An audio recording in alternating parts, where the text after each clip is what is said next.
So on this page that I just showed you, we're always going to start at the bottom. 1s is always the first electron to be filled in. So like in hydrogen atom has just one electron, so it's a 1s electron that would be filled in first.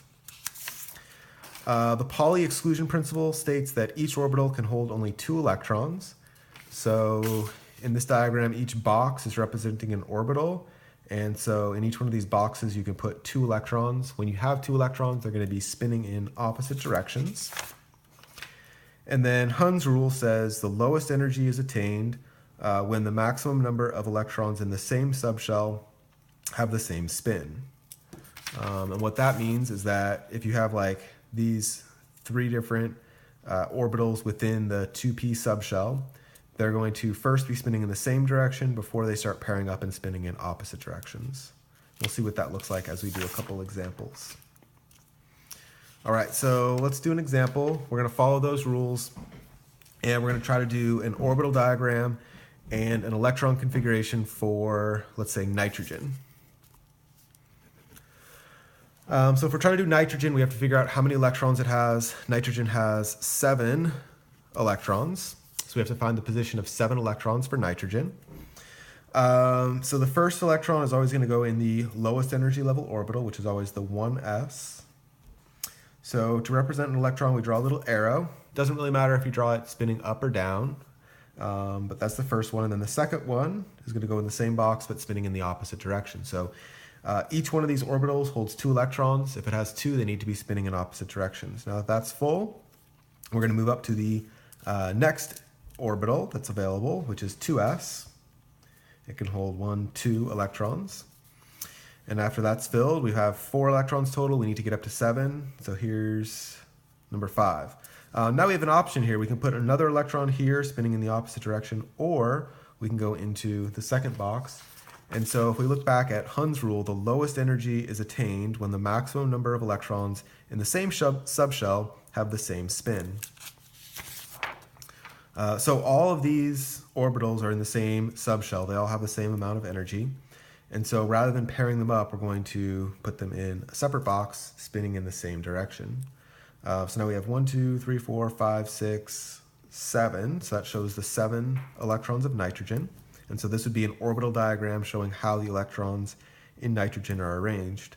The other thing we can do is write an electron configuration.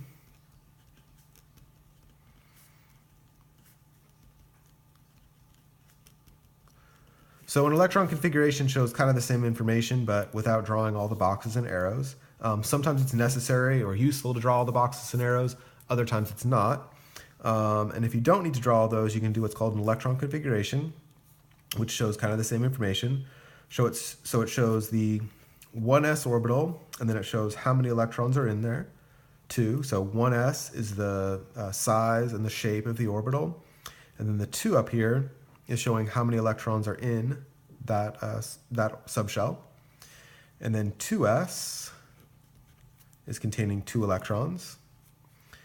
And then 2p is containing 1, 2, 3 electrons.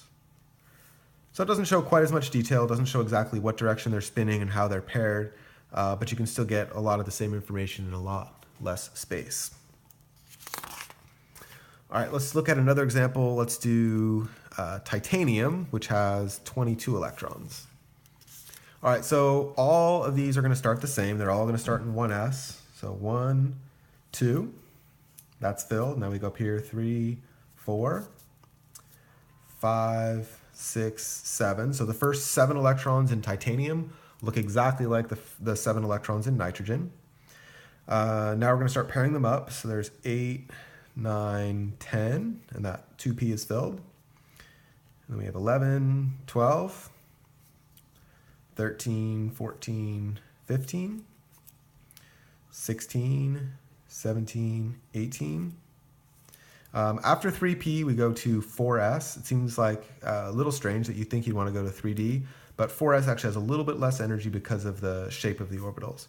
So after 3p, we're going to go up to 4s.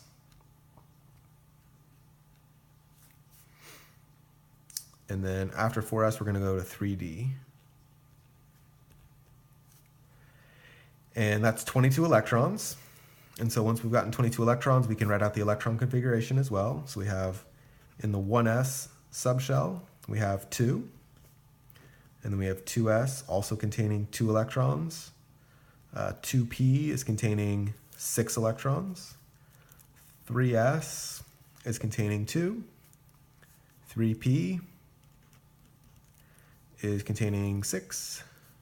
4s has 2. And 3d also has 2. So as you can see, that gets to be a little bit time consuming, especially as you get into atoms that have more and more electrons. That was 22. But if we wanted to do something that had even more than that, it would take a lot of time and space. So is there an easier way? There is. And the easier way involves using our periodic table. Okay, so in the periodic table, we may have noticed that the s orbitals hold 2 electrons. And if you look at the periodic table, there's 2 columns right here, the alkaline earth metals. So that's 2 electrons right there. And then the p orbitals, there are 3 of those, each holding 2, so that's 6 electrons.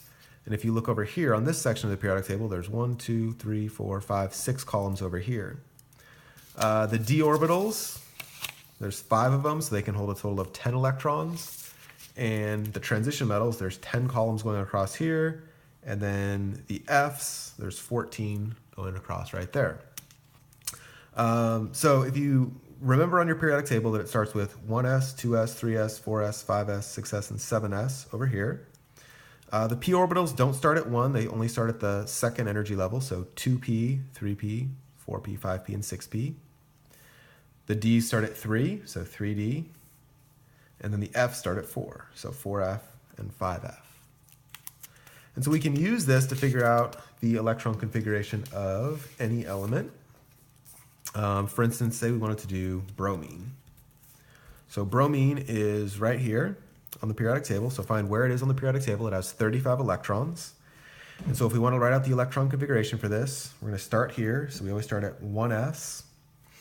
And it goes 1s holds 1, 2 electrons. The helium is over here because of some of its properties, but if you want to think about helium being like right here as far as electron configuration is concerned, that kind of makes sense.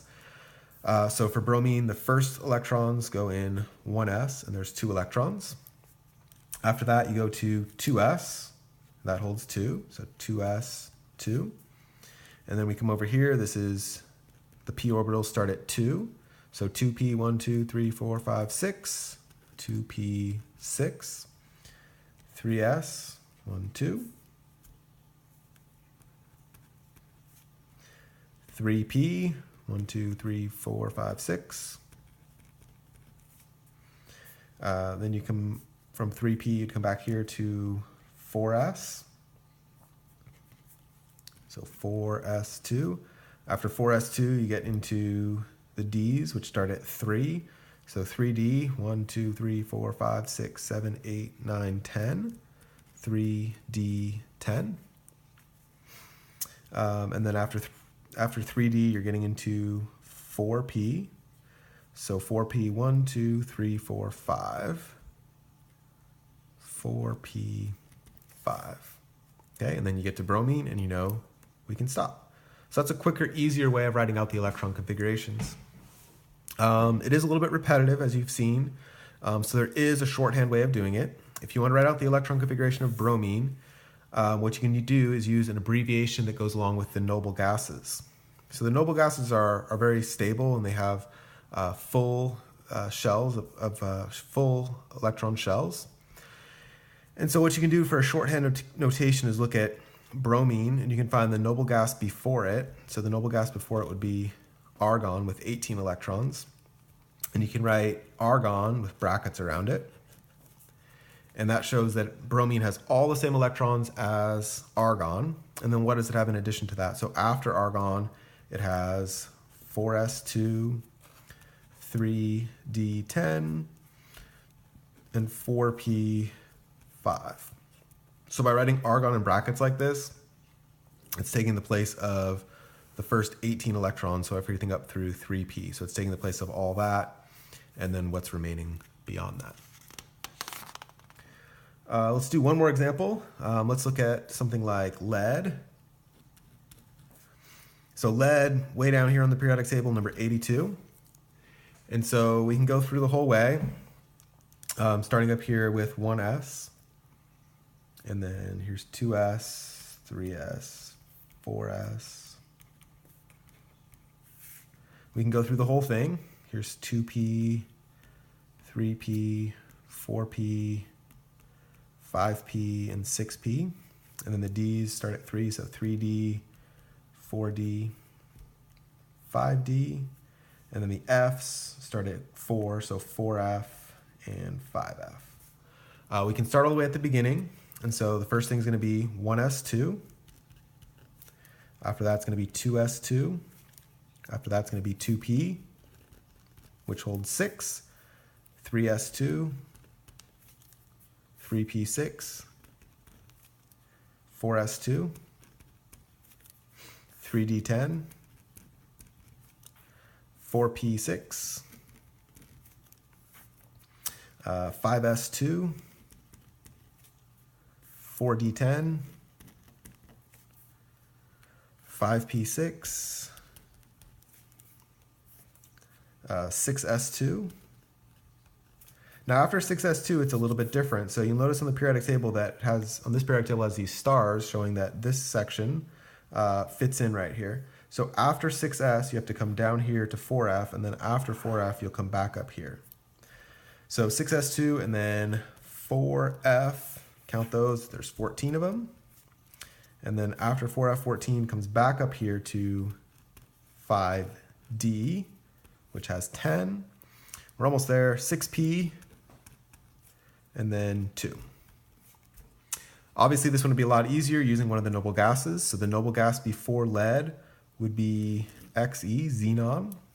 So an abbreviated way of writing this would be xenon in brackets, showing taking the place of the first 54 electrons.